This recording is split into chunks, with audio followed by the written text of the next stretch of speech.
Good morning friends. तो हम start करेंगे कंसेप्ट नंबर 2 पार्टनरशिप में।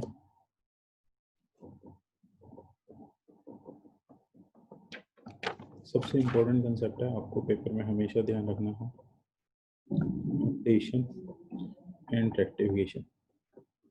ये कंसेप्ट हर किसी टॉपिक में काम आता है। कभी भी अगर हम कोई भी काम करेंगे तो उसमें अगर कोई भी एरर्स होंगे या वो चीज़ अपडेटेड नहीं होगी तो हम उसे क्या करेंगे, अपडेटेड करेंगे। तो updation and rectification of balance sheet, इसमें हम पॉइंट्स लिखते हैं।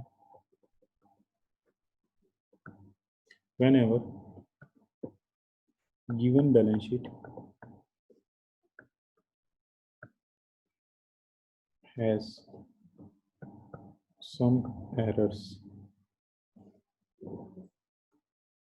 then such errors should be rectified.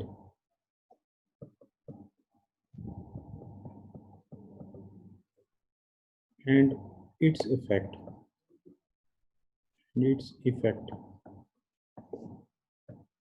should be posted in balance sheet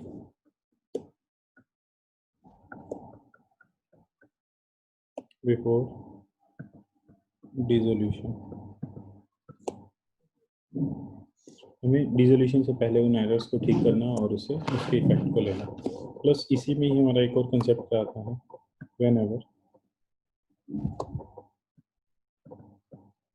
given balance sheet is of previous date and dissolution, question आपको ऐसा भी दे सकता है, बैलेंस शीट प्रीवियस डेट की दे सकता है, डिसोल्यूशन करंट डेट पर हो, is on current date, then आपको क्या करना है, then given balance sheet should be updated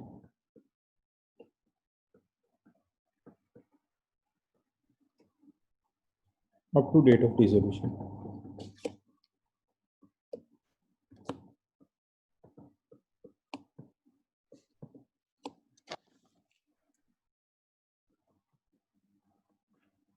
For this purpose,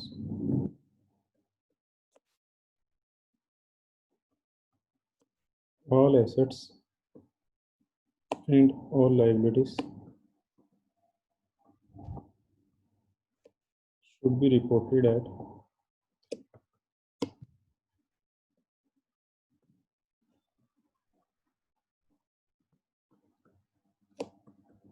new book value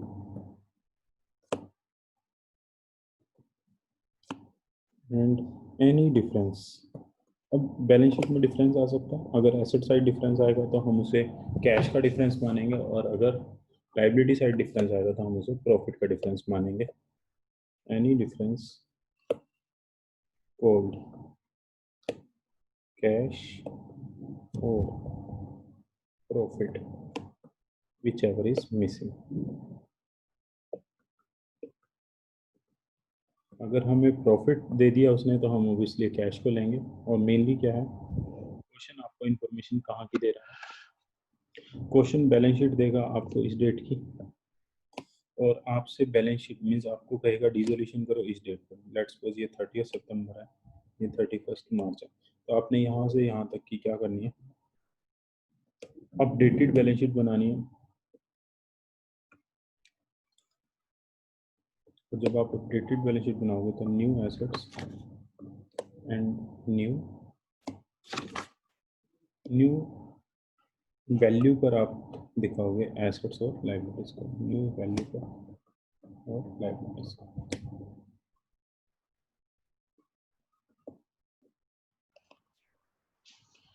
हमने अभी कंसेप्ट नंबर 2 लिखा है, अपडेशन एंड रेक्टिफिकेशन।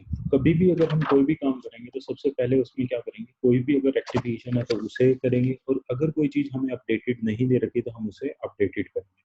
तो व्हेनेवर गिवन बैलेंस शीट है सम एरर्स, तो उसे हमें रेक्टिफाई करना और उसके इफेक्ट को बैलेंस शीट में लेना डिसोल्यूशन से पहले वाले। और फिर करेक्ट बैलेंस शीट से हमें क्वेश्चंस करने। तो वो इफेक्ट क्या हो सकते हैं, मान लो कोई हमने एसेट परचेज करी, हमने प्रॉफिट एंड लॉस में चार्ज कर दी, तो उसको हमें क्या करना है, रेक्टिफाई कर चलना।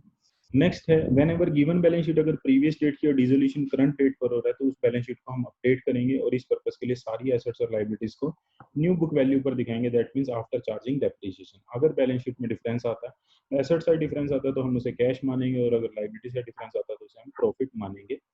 अब नीचे आपको एक क्वेश्चन दिया गया, राम एंड श्याम पार्टनर्स हैं, प्रॉफिट शेयरिंग रेशियो इक्वल है उनका 1:1, कैपिटल अकाउंट्स दिए गए, bank loan, sundry creditors, bill payable, building plant machinery furniture.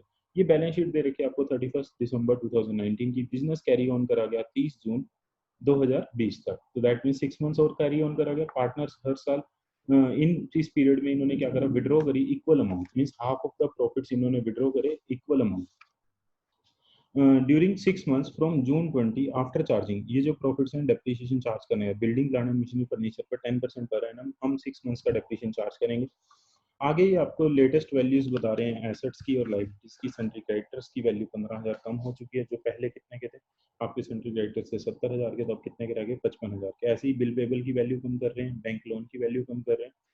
30 जून को स्टॉक की वैल्यू बता रहे हैं, बुक डेट्स की वैल्यू बता रहे हैं, कैश एट बैंक। 30 जून को हमने फर्म का बिजनेस सोल्ड कर दिया 4 लाख रुपीज का, और पार्टनर्स ने डिसाइड करा कि ये जो शेयर्स हैं ये हम आपस में इक्वली शेयर करेंगे, प्रॉफिट शेयरिंग रेशियो इक्वल में 2 लाख।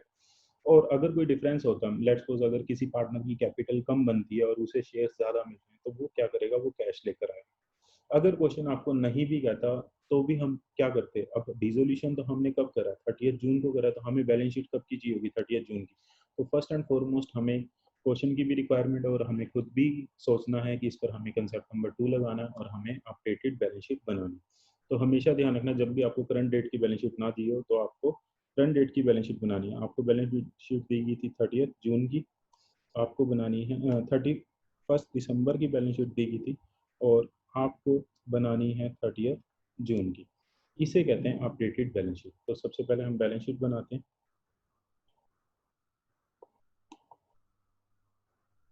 अभी सिर्फ मैं सारा वो लिख रहा हूँ और आपको 30 जून 2020 और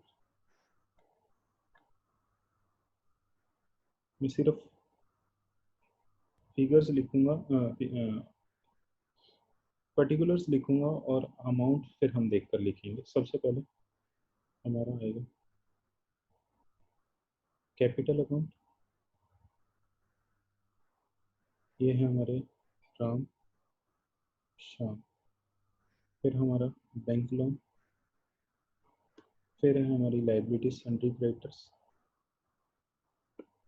बिल पेबल, यहाँ आपका आएगा building plant and machinery furniture. Depreciation सभी में 5-5% का आप डेप्रिसिएशन लगाओगे, इसलिए मैंने -5-5% कर दिया। फिर आपका आया स्टॉक, बुक डेट्स, इस डेटर्स की बात कर रहे हैं, कैश एट बैंक। तो देखते हैं हम क्वेश्चन को। सबसे पहले क्वेश्चन ने आपको कहा कि सन्ड्री क्रेडिटर्स को 15,000 से कम कर दो, बिल्स पेबल को 2500 से और बैंक लोन को 20,000। तो इसका मतलब बैंक लोन अब कितने का रह जाएगा, 40 की जगह 20 का, सन्ड्री क्रेडिटर्स 55 के और बिल्स पेबल रह जाएंगे 7500 के। तो सबसे पहले हम इन्हीं को ही पोस्ट करते हैं। बैंक लोन हमारा 20,000, सन्ड्री क्रेडिटर्स हमारे 55,000, बिल्स पेबल हमारे 7500। अब इन्होंने आगे आपको दे रखी है वैल्यू, स्टॉक 70,000, बुक डेट्स 75 और कैश एट बैंक 2500। ये आप लिखोगे 70,000, 75,000 और 2500। अब ध्यान रखना, आपको उन्होंने कहा कि डेप्रिसिएशन लगाना तीनों पर 10% पर एनम, लेकिन हम हाफ ईयर का लगाएंगे। 80,000 पर 4,000 का लगेगा, 1,80,000 पर 9,000 का लगेगा, 22,000 पर 1,000। तो ये आपकी वैल्यूज आएंगी 76,000, 1,71,000 और 19,000। अगर हम इसे यहीं पर ही वैल्यू इक्वल करते हैं तो कैश एट बैंक हमें दिया हुआ, तो हमें क्या मिलेगा, हमें डिफरेंस मिलेगा, हमें प्रॉफिट एंड लॉस अकाउंट। तो प्रॉफिट एंड लॉस अकाउंट, तो इसमें थोड़ा सा ध्यान रखना है। उसने कहा कि हमने आधा प्रॉफिट क्या कर दिया, डिस्ट्रीब्यूट कर दिया, बांट दिया। तो अगर आधा प्रॉफिट हम ड्राइंग्स कर चुके हैं, तो हम अगर या तो ड्राइंग्स को रिकॉर्ड करते हैं, अगर ड्राइंग्स को रिकॉर्ड करेंगे तो यहाँ हमें ड्राइंग्स एसेट की साइड लिखनी पड़ेगी, और आपको अगर बताऊं तो इसका जो डिफरेंस आएगा, इस दोनों का डिफरेंस जो हमारा आएगा, जो हमारे पास प्रॉफिट एंड लॉस दोनों तरफ का डिफरेंस है, यहाँ पर एज इट इज लिखनी है कैपिटल अकाउंट, यहाँ आपका आएगा 4 लाख। अगर मैं जस्ट वैसे बताऊँ आपको, तो ये जो डिफरेंस आएगा ये 41,000 आएगा। तो आप एज इट इज भी यहाँ पर 41,000 रुपीज लिख सकते हैं। लेकिन अल्टरनेटिव वे क्या बनता है कि हम कहें कि क्योंकि ये तो बैलेंस प्रॉफिट आया, दैट मीन्स आफ्टर ड्रॉइंग आया, लेकिन अगर हम ड्रॉइंग्स को भी रिकॉर्ड करना चाहते हैं तो ड्रॉइंग्स कितनी थी, इक्वल अमाउंट की ड्रॉइंग्स थी, जितना हमारा प्रॉफिट है उसका आधा हमने करा, तो ये तो प्रॉफिट आफ्टर ड्रॉइंग्स दिया हुआ, यहाँ हमारी 41,000 रुपीज की ड्रॉइंग्स आएंगी, और ऑटोमेटिकली ये बैलेंस जो होगा ये हमारा 82,000 रुपीज का हो जाएगा। आप क्वेश्चन को स्टडी कर सकते हो और इसको बैलेंस कर सकते हो। ठीक है, तो आपने सबसे पहले क्या करा, बैलेंस शीट बनाई 30 जून की। अब इसके बाद क्या करना है आपको, एज यूजुअल स्टेप्स फॉलो करने हैं। और एज यूजुअल स्टेप्स आपको क्या कहते हैं कि सबसे पहले हम क्या करेंगे, हम रिलेशन अकाउंट बनाएंगे और सभी एसेट्स को कहाँ ट्रांसफर कर देंगे, यहाँ।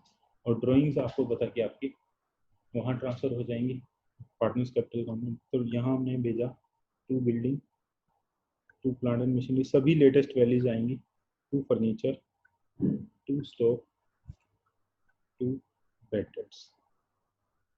मैं एक बार आपको ये बता दूंगा 82,000 और ये कैसे आया। यहाँ आपको x/2 और इसे क्या मानना है x, तो जब आप इस तरह से सॉल्व करोगे आपको मिल जाएगा बुक डेट। सबसे पहले हम इनकी वैल्यूज लिखते हैं, 76,000, 1,71,000, 19,000, 70,000, 75,000। क्योंकि अब ये हमने सभी एसेट्स दे दिए तो हमारा कैश भी कहाँ चला जाएगा, न्यू कंपनी के पास चला जाएगा। हमारे सेंट्री क्रेडिटर्स 55,000, हमारे बिल्स पेबल 7500, हमारा bank loan, all assets and liabilities किसने लिए, हमारी कंपनी ने लिए हैं। तो अब ये सभी के लिए हम एंट्री क्या पास करेंगे, नेट एंट्री पास करेंगे बाय जो भी कंपनी लिमिटेड लिखेंगे, और ये 4 लाख रुपीज हम उनसे नेट कंसिडरेशन चार्ज करेंगे। और जैसे ही हम ये निकालेंगे तो यहाँ हमें रिलेशन में प्रॉफिट मिल जाएगा, और प्रॉफिट डिस्ट्रीब्यूट होगा राम और शाम में, और ये प्रॉफिट आपका होगा 69,000 रुपीज़ का, जिसे हम 34,500 और 34,500 डिस्ट्रीब्यूट करते हैं। ये मेन आपको ध्यान रखनी है, ये एंट्री किससे होती है, ये एंट्री होती है company limited account debit to, हम क्या कर रहे हैं, रिलेशन अकाउंट। जनरली एंट्रीज क्या होती है, sundry asset account debit to sundry liabilities to company limited. और कंपनी लिमिटेड में हमें क्या करा, इन दोनों का डिफरेंस हमने यहाँ क्रेडिटर बनाया, और कंपनी लिमिटेड ने हमें क्या कर दिए, शेयर्स दे दिए। तो हमने इस तरह से एंट्री पास कर दी, हमने नेट इफेक्ट ले लिया कि उसने हमें 4 लाख रुपीज। अब हम पार्टनर्स कैपिटल अकाउंट बनाएंगे,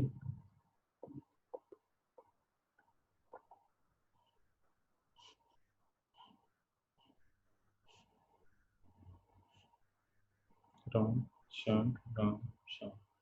आपको बैलेंस दिया हुआ है ब्रॉड डाउन 1,38,000, 1,52,000।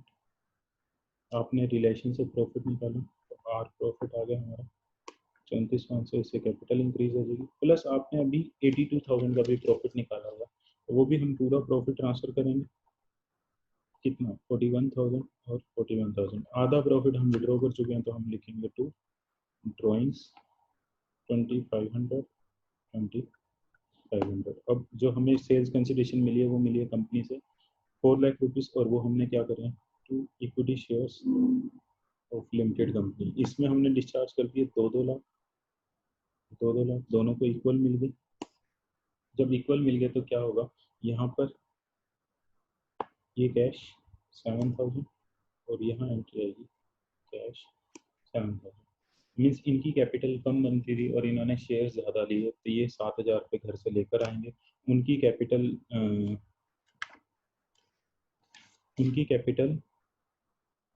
ज़्यादा थी लेकिन उन्हें शेयर्स कम मिले, तो इसलिए वो 7,000 रुपीज़ कैश ले जाएंगे, और ये आपका अकाउंट इसमें में टैली हो जाएगा। नीचे हम बात करेंगे लिमिटेड कंपनी अकाउंट। तो यहाँ पर हमने इसको ड्यू करा था कि हमने इनसे पैसे लेने, डेटर बनाया था हमने टू रिलेशन अकाउंट, कितने रुपीज़ 4 लाख रुपीस, और यहाँ इन्होंने हमें डिस्चार्ज कर दिया बाय शेयर्स और लिमिटेड कंपनी 4 लाख रुपीस, और इन्होंने डिस्चार्ज कैसे करे, शेयर्स का अकाउंट बनाएंगे, शेयर्स ऑफ लिमिटेड कंपनी, तो ये आएगा तो लिमिटेड कंपनी और बाय राम बाय शाम 2 लाख 2 लाख और 4 लाख, ये आपकी इस तरह से एंट्रीज हो जाएंगी। देखो जब भी अगर वो हमसे एसेट लेंगे तो हम एंट्री पास करेंगे limited company account debit to relation account, और अगर वो हमसे लाइबिलिटीज लेंगे तो हम लाइबिलिटीज की एंट्री क्या पास करेंगे, लाइबिलिटीज लेंगे तो हम एंट्री पास करते थे relation account debit to limited company. अब इन दोनों को हमने क्या करा, नेट कर दिया, और नेट करने पर हमें पता चला कि हमें क्या होगा, हमें पैसे मिलेंगे लिमिटेड कंपनी टू रियलाइजेशन कितने रुपीस, 4 लाख रुपीस, तो 4 लाख रुपीस की आपने ये एंट्री यहाँ पास कर दी।